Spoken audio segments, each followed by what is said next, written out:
Kris 14. Sebelum mulai kegiatan hari ini, alangkah baiknya kita melakukan saat teduh. Mari angkat satu pujian yang berjudul Kaulah Segalanya.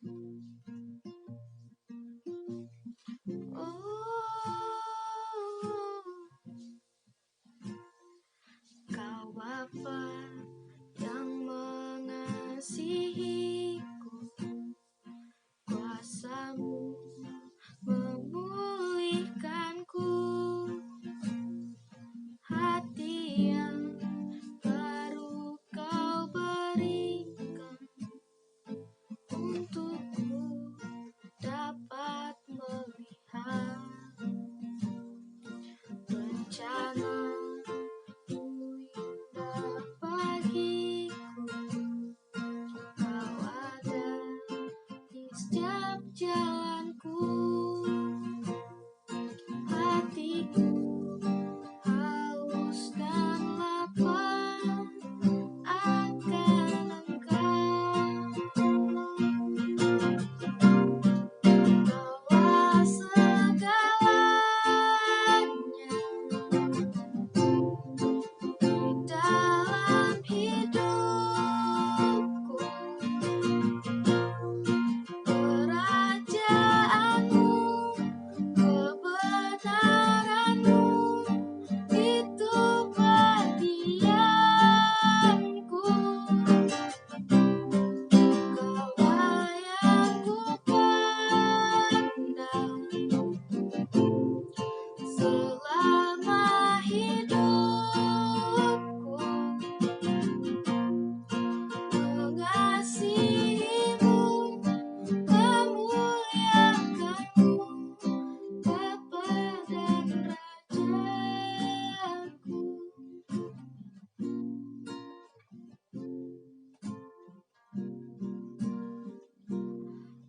Rencana-Mu indah bagiku, Kau ada di setiap jalanku, hatiku haus dan lapar akan Engkau. Kaulah segalanya di dalam hidupku.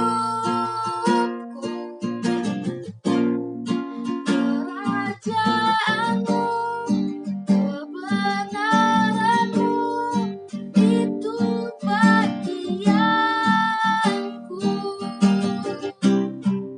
Kaulah yang kupandang selama hidupku,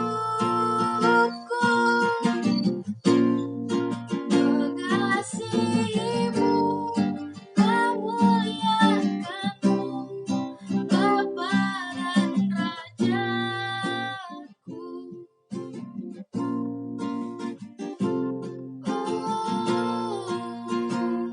Tinggikan Dia, Bapa yang baik, muliakan itu bagi aku mujizat. Kau Bapa yang mengasihiku, Yesus.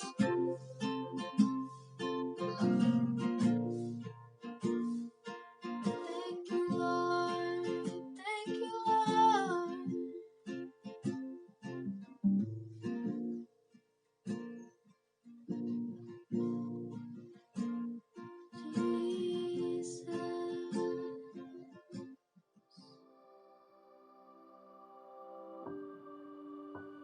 Dalam doa.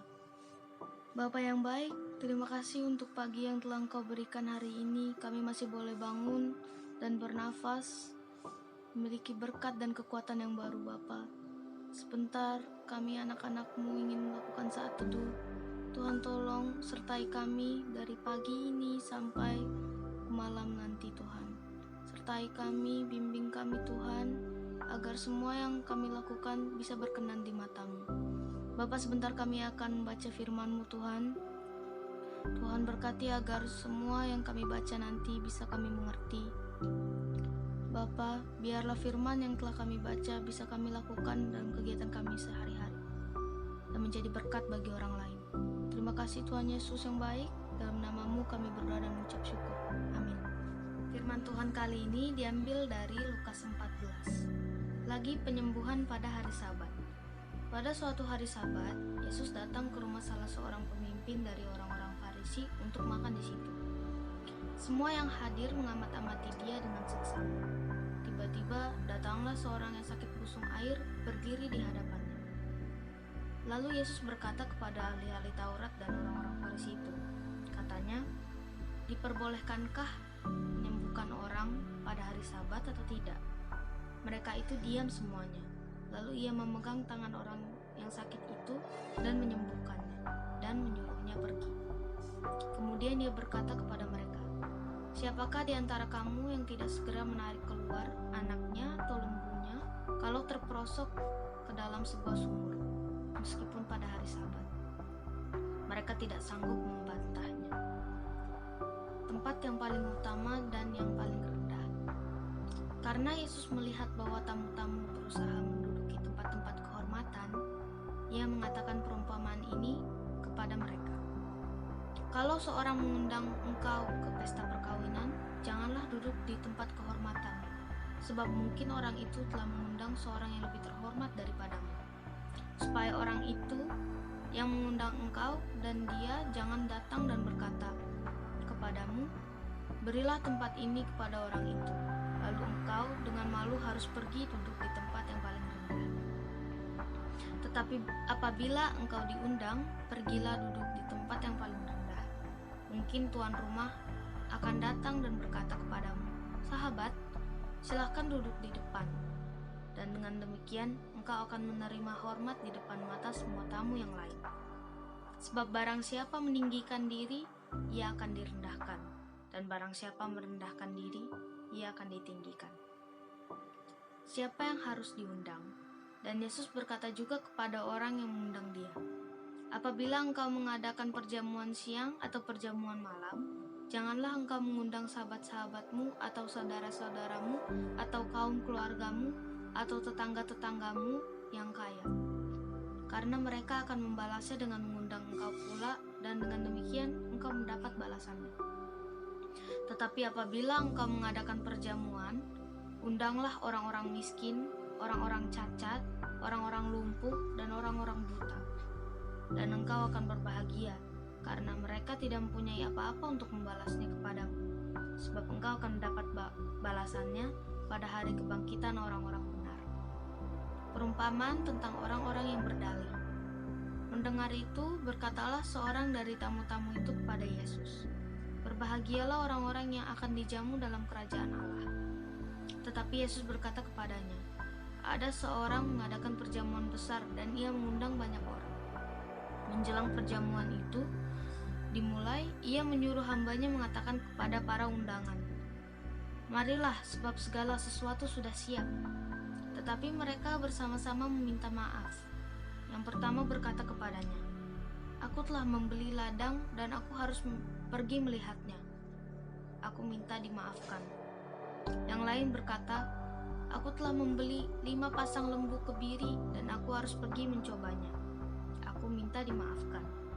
Yang lain lagi berkata, aku baru kawin dan karena itu aku tidak dapat datang.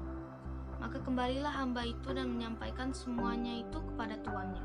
Lalu murkalah tuan rumah itu dan berkata kepada hambanya, pergilah dengan segera ke segala jalan dan lorong kota dan bawalah kemari orang-orang miskin dan orang-orang cacat dan orang-orang buta dan orang-orang lumpuh. Kemudian hamba itu melaporkan, Tuan, apa yang sudah Tuan perintahkan itu sudah dilaksanakan.